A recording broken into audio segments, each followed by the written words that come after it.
but people have very little agency, and they are often excluded politically in terms of power, in terms of decision making, in terms of benefit, but they're also excluded from having meaningful access to the technology in terms of devices, affordability, reliability. And there are parts of the world, I think in Asia, in South Asia, you're still progressing quite well. I don't know how many of you are aware that in Africa, internet penetration is reducing. It's lower now than it was 5 years ago. There was a bit of, in Africa, it went up after COVID, it went up to about 40%. Now it's down to 37, 38%. That's the and you know these statistics are meaningless in a way. So if you really unpack that statistic and if you applied the metric or the measure of meaningful connectivity to that 38% internet penetration in Africa, you end up with far less. And I think that is why community networks are important for both these things. Firstly, I think they put people back in the conversation about digital, how we work with digital, how we use it. They put communities into that conversation. And then secondly, they are a way of addressing this very real gap. The fact that there are still so many people who don't have empowered access or access at all. And it's a conversation that's not getting enough attention. There's so much focus on progress that it becomes sometimes uncomfortable to talk about failure. And yet when we are talking about connectivity, particularly connectivity for communities that are excluded by poverty or by distance or by ethnicity, that exclusion is very powerful, it's very real. And I think community networks gives us that sort of, I think it's like a triple impact. It can help us address that gap. It puts people back in the conversation about how you harness and invest and develop technology in a particular community. It gives them control. They're not just consumers, they become shapers of how that internet access and what you do with that internet access is introduced in the community. And hopefully, Gustav, you'll say more about that. And then I think, thirdly, it also forces us to talk not just about digital, but about power and inequality in a very real way, which are the conversations I think we sometimes forget when we talk about all the opportunity that we see with digital. And I think the challenge there is that I mean, most of us here in this room, we do work in digital. We believe in the power of technologies to empower people. But I think we also all know that unless we focus on the fundamental causes of inequality, we're not ever really going to see the fruits of the work that we do with digital. And those are basic things. It's access to health, access to education, gender equality, respect and respect for human rights. Health, jobs. So I hope I kind of answered your question. I just want to say something about the gig, quick remark, that I'm so impressed by the work that you've done. You know, South Africa, where I'm from, is a country where the labor movement has been very strong historically. In fact, the struggle for against apartheid was won to a large extent because the labor movement was such a force in that. Things are very different now. And the e-hail riders in South Africa went on strike a few years ago for 3 days, so no income for them for 3 days. They marched on government and demanded that government regulates the sector so that they can get some rights. And they failed. Government hasn't supported them. And the sad thing is that the labor movement, the unions have not supported them either, because many of them are not South Africans. They are from neighboring countries. They're from Somalia, Ethiopia, Zimbabwe. And our labor movement is quite nationalist in a sense. It's very concerned with the rights of South Africans. And so you have organized labor which potentially could protect and promote the rights of the workers, but because of other social factors, they have failed to do. So really much applause for what you've achieved. Thank you so much. To bring back these ideas where internet and digital technology should be tools for change is a commons that can be bring a lot of good things for the people. So in Indonesia, we start community networks movements at the brinks of COVID-19 pandemic outbreak, where the level of access to internet has been increased from urgency to emergency level, because it's not only maintain the line of communication and access to information, but also it is maintain the life of a lot of people at the time. So we conduct a lot of training and capacity building and bring back the agency of the people to build and maintain their own internet infrastructure. And the impact is quite interesting. In some of the pilot projects that we have been developed in West Java, in other islands in Indonesia, we have been witnessed how community networks give us very important benefits. People can somehow dealing with pandemic situations, and what is happening at the moment when the pandemic is already over, the priorities to increase people's engagements in developing and maintaining internet infrastructure somehow has been decreased. So we have to reframe everything. And in Indonesia, we see how community networks and training, including capacity building, as well as affirmative policy for community engagements in developing and maintaining their own internet infrastructure is also important to address climate resilience and other development challenge, because we also have been experienced quite a huge development gap. And during these new and emerging technologies like artificial intelligence and the likes, the gap is not only widening but also it's deepening, because the power is no longer in the hands of the people but in oligarch and big corporations. And by doing the training and capacity building, we see that the importance of bringing back the agencies of people in maintaining and developing and providing local services for internet and digital technology is very important. Their own infrastructure of digital infrastructure so that they can use it for critical information. So this I wanted to share with you is that, you know, steel is not the only tower one can make, and the city-based modem and the city-based spectrum is not the only spectrum that one can use. There are alternative spectrums, there are alternative equipments, there are alternative methods that people can build their own network. Can I just have a hint for, because learning from community-centered connectivity solutions around the world, one of the things that is most exciting and unique is that community ownership aspect that you were talking about, that Andrea also mentioned, and Gustav. And that is really important, not just because people are part of the process, but in the end, I think the decision-making around the type of connectivity is also community-owned. And that supports and helps with having affordability.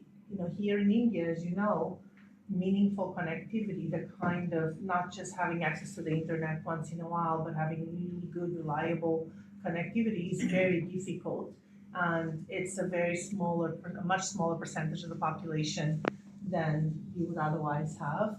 But through these kinds of solutions, you not only have that level of community that comes closer to the communities, but it's also more targeted to those community needs and allows them to have more affordable access, but access that they can then use and say, this is what I want to do because this is what I want connectivity for. You're not just being imposed technology or connectivity for a purpose that you haven't shaped yourself. And so that is also really important when it comes to designing, thinking about community-centered solutions, including networks, community networks.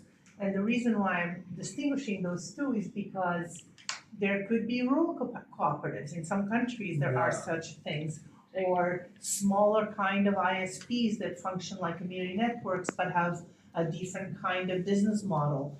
The point is, these different modalities of businesses, but all are very community-centered, allow for these possibilities that otherwise would be very difficult. And the link to what I was mentioning earlier through policy is that understanding that and the community ownership, community-based design and co-creation then allows policymakers to hopefully be a bit more creative and innovative also in policy and facilitating that instead of hindering those processes, which tends to be a problem, including having access to spectrum, having access to being able to connect to the backbone, the fiber backbone that already exists and so forth. So removing those kinds of barriers so that community-centered connectivity solutions are possible and can expand, it's really critical because of all of these aspects. Thank you. Sorry to Someone, can I interrupt. add something? Conversation so important. I think something that is and maybe I don't have that much knowledge of the Asian context, but certainly in Africa, this conversation and convincing policymakers is not just about showing them that the model works. There are powerful actors who have vested interest against this model.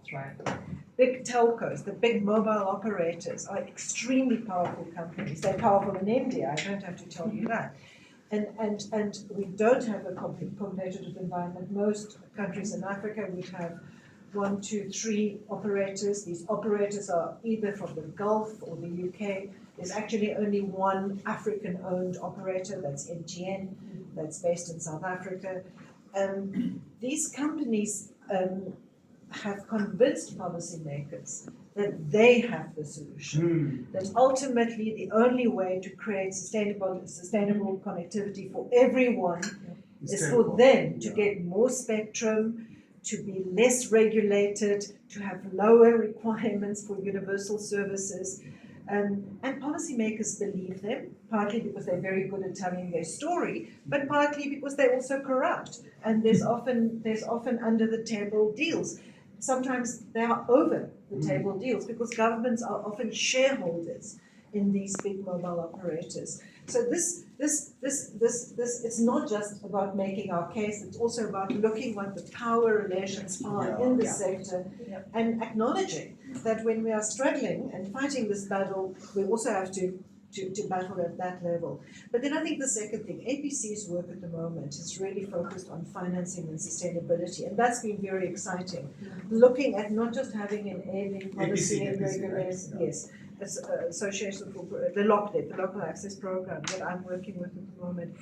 And Gustav has been supporting that work as well, and Common Group. It's looking at what kind of financing, what kind of business development and capacity development do these networks need to become sustainable and viable entities. And one of the things that we've discovered in this, and this has come back to the conversation about what is digital economy and what's economy, is that while many developing countries have a focus on small business development, because they recognize that their economies will collapse if it wasn't for small, medium, and micro enterprises.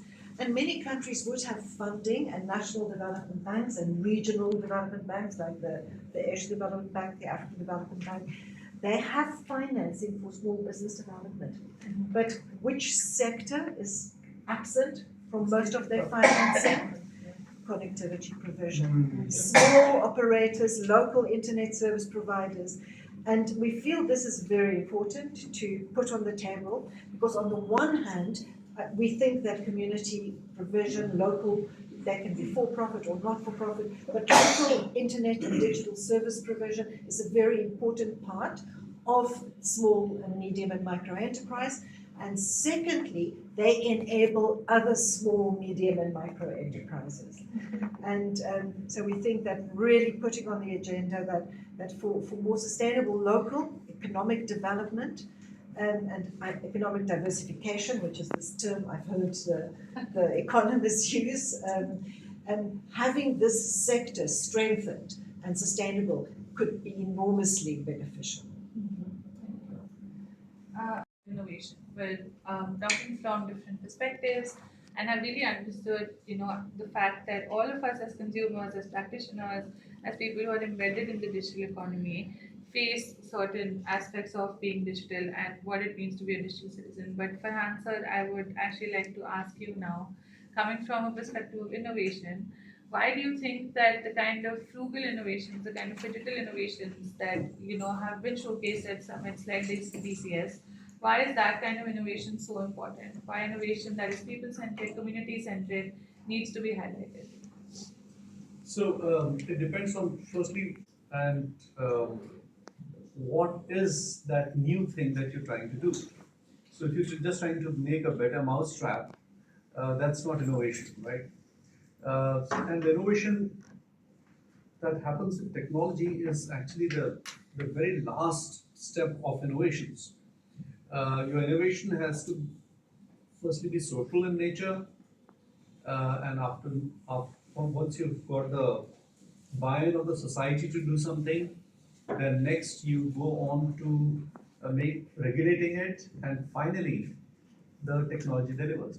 Right? I mean, for example, if you look at the internet itself, and as it started out, probably 50 years ago, internet was not what it is now. It was supposed to be a network which connected a number of organizations together, 5 or 6 of them, in a very resilient way, so that if one leg goes down, that another will take over. But now it was actually network of networks. It was internetwork, right? So and the second thing is that what kind of incentives are you giving, for lack of a better word, the entrepreneurs or the innovators to work in these fields. So, and this work does not happen by flow of venture capital, by flow of other stuff, etc., but just to give a space where this innovation can actually take place, right? And that is in the universities, that's in the colleges, that's actually people scratching their own itch. And unfortunately, this space is rapidly vanishing because universities are meant to fend for themselves now. So, unless there is a commercial backing for your project from a corporate or state with their political motives, it's almost impossible to get money to do your research work, right? And research and science is actually at the basis of this all. It's not technology. We think it's technology, it's not. It needs to be something else. Talk about this one. So, Is it social innovation with technology related to what is this box doing here? yeah, so this box is it's an internet radio, and by that it means that there are 2 buttons to it, there are 2 knobs to it, control one volume, the other controls the channels, right? So yeah. So what happens here is that there are no ads in this. There's no YouTube which is collecting your data and trying to sell you something else. There's nobody reporting you with anything. On the other hand, it's audio where you don't have to be looking at it. I can be talking to you while listening to music, right? Or consuming the news, etc. And this entire thing is completely 3D printed, as you can see, and it's completely open source, so anybody can replicate this themselves. Audio content is much easier to produce, right? Because you just need to switch on a mic and record something, as opposed to, let's say doing a documentary, for example, right? A documentary takes lakhs of rupees, probably $1 million to make a documentary, whereas you can sit across somebody or 5 or 6 people and hold a meaningful conversation which has got equal amount of stuff in it. So it's audio. So these are the various choices that you make, and it's a very opinionated piece of technology because you're saying that no, you don't have to see video, no, you don't have to listen to ads. Probably people can pay $1 or so a month to get very curated content, which is which all of it which goes to the content creator rather than about 5 or 6% that YouTube ends up paying to the content developers. So it's a whole rethink of that sort, right? But does it also talk back? No, it doesn't talk back because there's a privacy issue there, right? So that's actually the big thing. Your phone has got a mic. This doesn't have a mic. So this is basically thing. But it's also about curated content. You are not unnecessarily bombarded, pushed content, you know. It's a pulled content. You know what you are listening, what you're saying. Plus, it doesn't, yeah.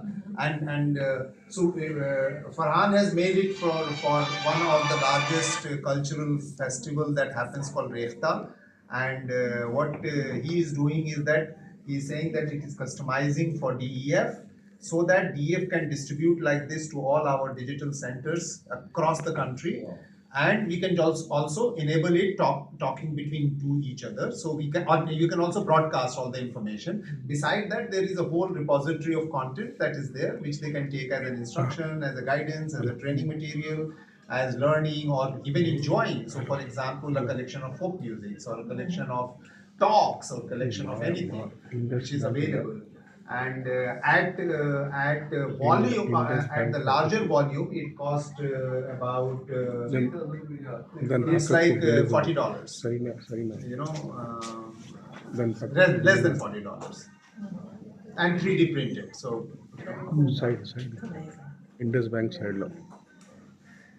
Well, thank you to bring that up on the table. I think Third floor. if we talk back to the community center initiative, CDPP. one is the thing that we learned that PP. frugal innovation and open source technology is actually the foundations of internet that we know today somehow. And in Indonesia, when community center like microclimate data, for example, in order to address the climate resilience initiative, etc., where before then, we all know that most of those who have access to climate data, mostly big corporations, industrial devices, and so on. But I think with this community-centered connectivity initiative, people can learn how to develop their own devices, how to collect their own microclimate data, and how to make their own decision in order to address climate challenges.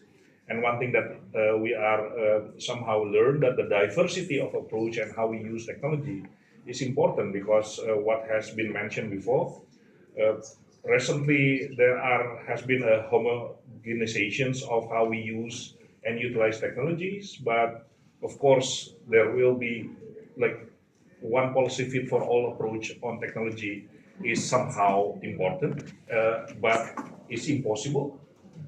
So we should take on challenge on that because we have tons of challenges in our everyday life, and there are no one single solution for that. And to bring all this skill, knowledge, and power to the people, I think is important, because people need to address their own challenge with their own hand somehow. Published by the Center for Development Policy and Practice and Sage Publications in collaboration with the Digital Empowerment Foundation. This annual special issue on technology and society forms a core part of CDPP's engagement with Digital Citizen Summit. Each year, we invite papers based on the themes of DCS, encouraging scholars, practitioners, as well as policymakers to contribute insights that bridge the gap between policy and practice.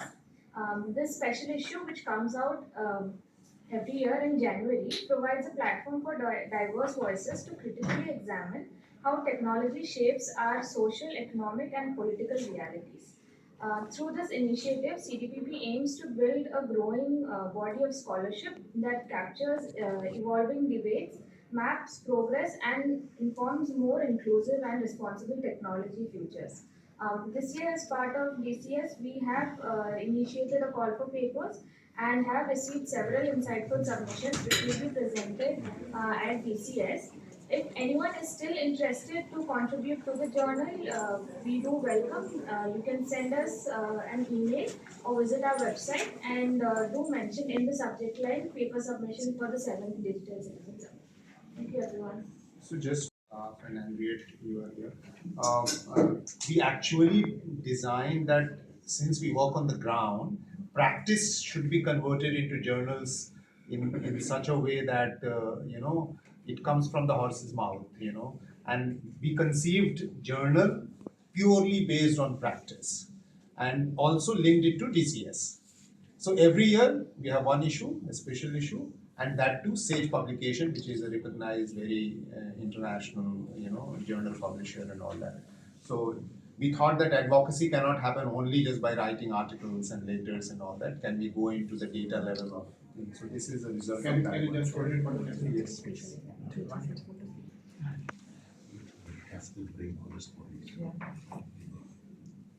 So we have a couple. I will just say two words is that AI Impact Summit itself is a global phenomenal platform. After Paris, it's coming to India, so India is a huge opportunity.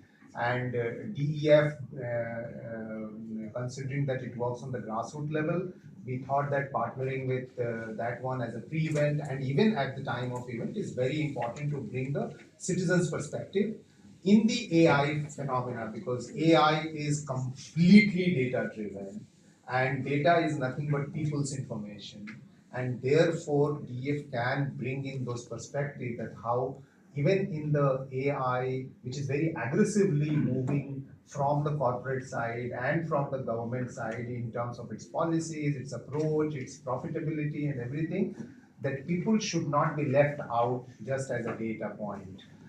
They should have their complete say, they should have an equity in the data that is being collected from them. And because of that, it is very relevant that we are doing the pre-summit, DCS as a pre-summit, and it is directly related. The topic itself is AI and platformization, so everything that we are going to discuss is a mega pre-summit for the AI, and we are going to convert that entire outcome and present it in the final summit. Just adding that that as they're all led by big tech and governance, and we are rightfully asking for a seat for CSOs, because we are most connected to communities and we can do storytelling and we can actually narrate stories of digital exclusion and how AI ethics governance can actually be informed by community-led knowledge. So that is actually the entire purpose why we are rallying towards it. And as part of it, we are very happy that DCS also has been affiliated, because our report from all these conversations that we are having is going to be submitted with India AI, and we hope to be there as well, talking the same thing. Platforms are currently represented by PGPW on a daily basis. How does the union support workers facing unfair terminations, account blocks, or reduced incentives? Why did you choose DCS as the platform for the campaign? Yeah, two thing, दो चीज़ बहुत important है. एक जो है gig और platform workers का जो दायरा है बहुत बड़ा है. फिलौकत हम लोग जो ऑर्गेनाइज कर रहे, जो लो वेजेस है, जैसे कि गीग वर्कर्स के अंदर बहुत ब्रॉड डेफिनेशन है. डॉक्टर्स भी आ रहे हैं आजकल डिजिटलाइजेशन, तो हम लोग अभी डॉक्टर तक नहीं जा रहे हैं. जो बिलो पॉवर्टी पे है, जो रोज़ानी ज़िंदगी में उनका वेजेस कम है, उनके ऊपर अभी पहली प्रायोरिटी है. उसके अंदर ड्राइवर है, डिलीवरी बॉय है, अर्बन कंपनी वर्कर्स है, और फ्यूचर में जो है हम फ्रीलांस पे जो काम कर रहे हैं उनको भी हम इसके अंदर जोड़ रहे हैं. और दूसरी बात इसके अंदर ये है कि ये इसके अंदर जुड़ने से फ़ायदा ये है कि हमारी जो बात, हमारी जो वॉइस है, एक तो सीखने के लिए मिल रहा है यहाँ पे. दूसरा अपॉर्चुनिटी ये है कि हमारे दूसरे कंट्रीज़ में भी पैरेलली गिग इकोनॉमी के बारे में, डिजिटल इकोनॉमी के बारे में असल क्या है, जैसे कि अभी AI की भी बात हो रही, तो हम फ्यूचर में जैसा AI, जैसे अभी देखिए अब कार भी निकल रहा, ओके, कार जो है AI से निकल रहा, चल रहा, बट उसके ऊपर हम ये भी सोचने की ज़रूरत है कि वर्कर्स का, वर्कफोर्स का रेवेन्यू कितना कम हो रहा. वर्कफोर्स के अंदर AI जैसी चीज़ आए बाद में, वहाँ पे वर्कर्स का बहुत सारा कमी पेशी हो रही, मगर क्या हम AI से भी लड़के, हमारी टेक्नोलॉजी से भी लड़के वर्कर्स को वहाँ पे कैसा सेफ गार्ड कर पाए. तो एक तरफ से हम लोग अपना वर्कर्स का मूवमेंट कम ना करते हुए, उसको प्रायोरिटी देते हुए हम टेक्नोलॉजी से लड़े और टेक्नोलॉजी के साथ साथ चले. अपग्रेडेड होना ज़रूरी है डिजिटल टेक्नोलॉजी में. और ये गिग इकोनॉमी जो है अगले आने वाले 5 to 10 ईयर्स में बहुत बड़ी लीडिंग करने वाली है. ये नॉट ओनली फ्रॉम एक ड्राइवर, डिलीवरी बॉय, एक होम बेस्ड वर्कर्स, हर चीज़ के अंदर गिग इकोनॉमी बहुत तेज़ी से इन्वॉल्व हो रही है. तो इसके ऊपर बहुत कितना भी अगर जब हम आगे 5 से 10 साल में बात करें वो कम है, मगर इसके ऊपर बातचीत करना और सीखना और सिखाना बहुत इम्पोर्टेंट है और वर्कर्स के अंदर अवेयरनेस देना भी बहुत इम्पोर्टेंट है। जैसे कि तेलंगाना का एक मोटा आंकड़ा है 4,20,000 वर्कर्स और प्लेटफॉर्म वर्कर तेलंगाना में है। ऐसा अगर जो नीति आयोग का रिपोर्ट देखेंगे 7.7 लाख गीग वर्कर्स है बोल के अंदाजन रिपोर्ट है, मगर उससे बढ़ के गीग और प्लेटफॉर्म वर्कर्स है। तो इस चीज़ के ऊपर भी सोचने की जरूरत है। Telangana state only. Wow. And total India में कितने होंगे? 7.7 बोल के नीति आयोग का आंकड़ा है। But that is हो ही नहीं सकता, उतना कम कैसे हो सकता है? वही तो है, मगर उसका कोई क्लैरिटी अभी नहीं Yeah, थी। so he's saying that Niti Aayog, which is a government planning planning commission kind of thing, is saying only 770,000 gig workers all over India, whereas 420,000 is only in here. And Hyderabad, it must be bigger in Bangalore and Delhi and metro, all the metro. And now the gig workers are, and gig workers is not only about taxi, it is also about food delivery, Food delivery, and Amazon and so many things, you know. We have another question from Arushi. What is the core intention behind the theme People and Platforms? Let's talk accountability, and why is it particularly relevant in 2025? Rana, please. Yeah, I think the reason why we chose this topic was something. Mike, Yeah. can you pass me?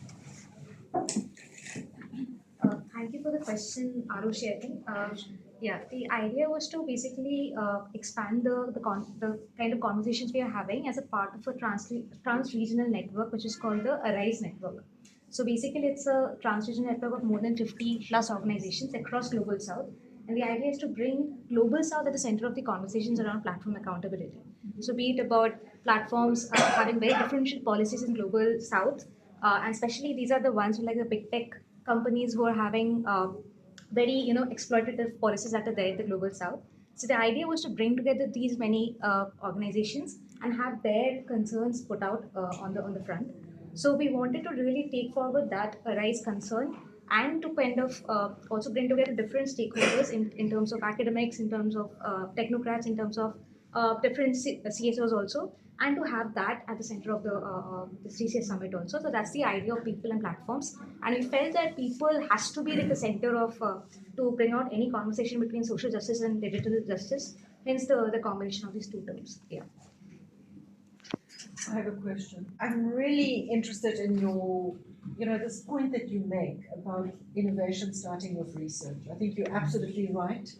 I think the whole idea we captured by the sort of the Silicon Valley or the Indian version of it, that the notion that innovation takes place in these places where there are these smart tech entrepreneurs. But what do you think, what do you see as the longer term impact of the privatization of research and development, and the fact that everywhere there's less and less public funding going into research and into university-based research? Do you see it disrupting or distorting innovation? Is it happening already, or will it happen? What's your reflection on that? I think it's already happened. Because what happens is that from the time you develop something new to the time that it's commercialized by likes of Mark Zuckerberg is about approximately 3 decades, even in a fast-paced industry like electronics, right? So if you see when the transistor was invented, the device transistor was in the 1950s. But by the time the Beatles came along, it was the 60s. Right? So it's a fairly long haul, and that gap has to be always covered by state funding, right? For a long time, Cold War sustained that effort in a lot of countries. Unfortunately, that's an unfortunate reality. But if you look at, for example, the innovations which came out of Bell Labs, for example, 11 Nobels in one building, right? One building produced 11 Nobel Prizes. But from there to when it actually comes out in ordinary lives is a very, very long path. And that path is almost always underwritten by the state. But I'm not just talking about technological innovations, right? For example, the AI boom that you see today is all fueled by math. There's mathematics at the basis of it.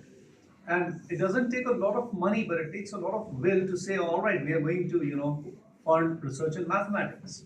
And you have to do that, and you have to keep doing it for a long time, over years and decades, until, it cracks through with something. What you see in the integrated circuits is based on X-ray lithography, which is in turn based on quantum physics, which is in turn, based on stuff, which a lot of scientists did. So we tend to poo-poo them, and on the other hand, celebrate snake oil salesmen like Steve Jobs and all these people.